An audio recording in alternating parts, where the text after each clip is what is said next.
Sunday kind of went about like I hoped it would, to be quite honest with you, decided to win. I mean, the game plan was that, as long as our defense played well, which they did, is that we'd have a chance. And so we tried to slow the game down a little bit, minimize negative plays, and kept two backs in the backfield, and just tried to keep it short down at a distance, you know, enough to where we could get some good looks to hit a big ball. And we had a couple shots at that, just didn't convert consistently enough. You know, we had the first drive, we had a chance for the corner route in the end zone, you know, just 6 inches away from that one score. We get it down to a, what was it, a second and goal at the 1 or whatever. We get the penalty. They ruled it a fumble, then they said no, it was not a fumble after we challenged it. And then we get a personal foul underneath the scrum, underneath the pile. And that backs you up, and then you settle for a field goal. So there's 6, you know, you settle for 6 instead of for 14.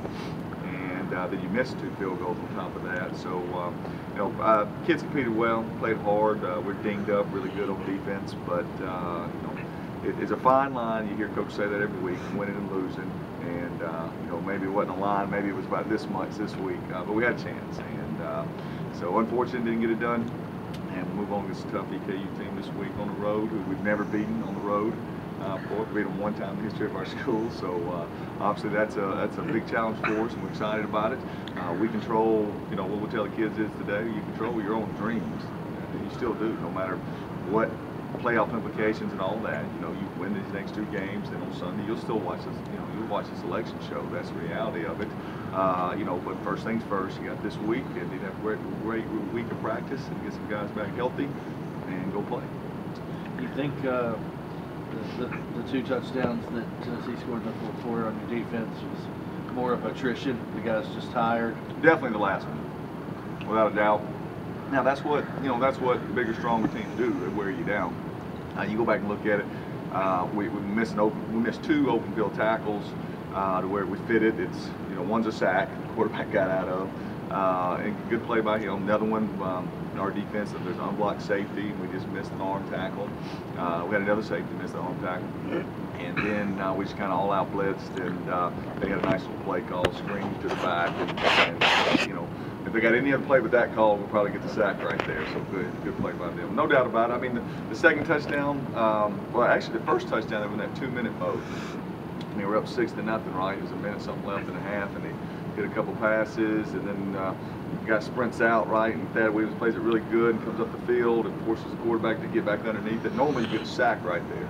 The quarterback makes a really good play and rolls it back and dives in the end zone. So, you know, settle right, you know, you hold them to a field goal right there, 6-3 at halftime, but, you know, that's how the game goes. What do you see out of your defense on Saturday that you can carry over against Eastern Kentucky this weekend? Well, you know, there ought to be some confidence, and it should be. Their confidence has been growing. Got a couple sacks, got some turnovers. You know, they're playing with a little swagger, and they should be.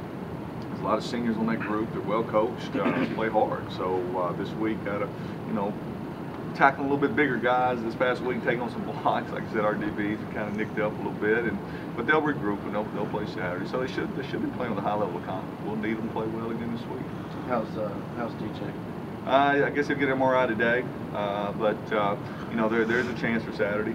I mean, we're holding out that there'll be a good chance. Of course, Craig covered for the Sun, and he said he didn't see a play. He just knew he didn't come back in the second half. Did he just say something to you in the locker room? Yeah, I think it was before half, actually, him and Bart.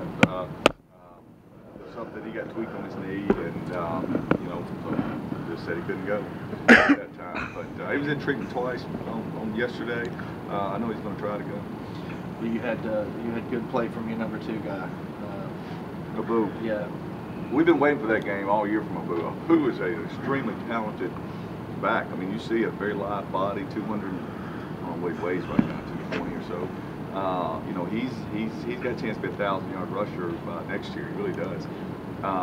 You know, just waiting for that big game, waiting for that confidence, waiting for him to anticipate those holes instead of just, you know, instead of just reacting and running.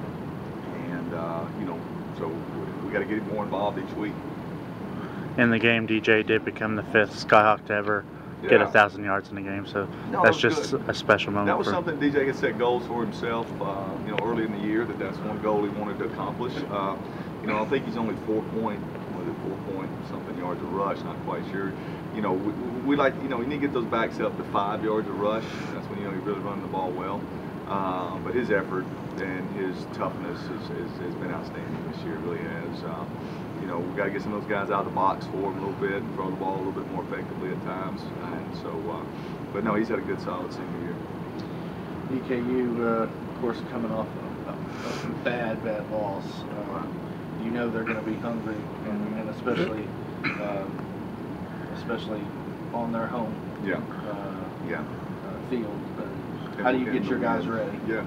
Well, you look at their two losses. The losses that we've studied, EKU, Jacksonville State and Coastal Carolina. They just one of those games. They're certainly not.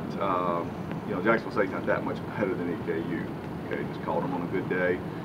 Hit some runs, just a couple missed tackles, and Jacksonville State executed it. Before you know it, some long runs come out of there that you tackle that guy, and, make them snap the ball again. Doesn't happen. So it's not like they're just blocking them all over the place. If you watch the tape, you'll be like, if I took those 4 plays out, you'll say, well, what was the score?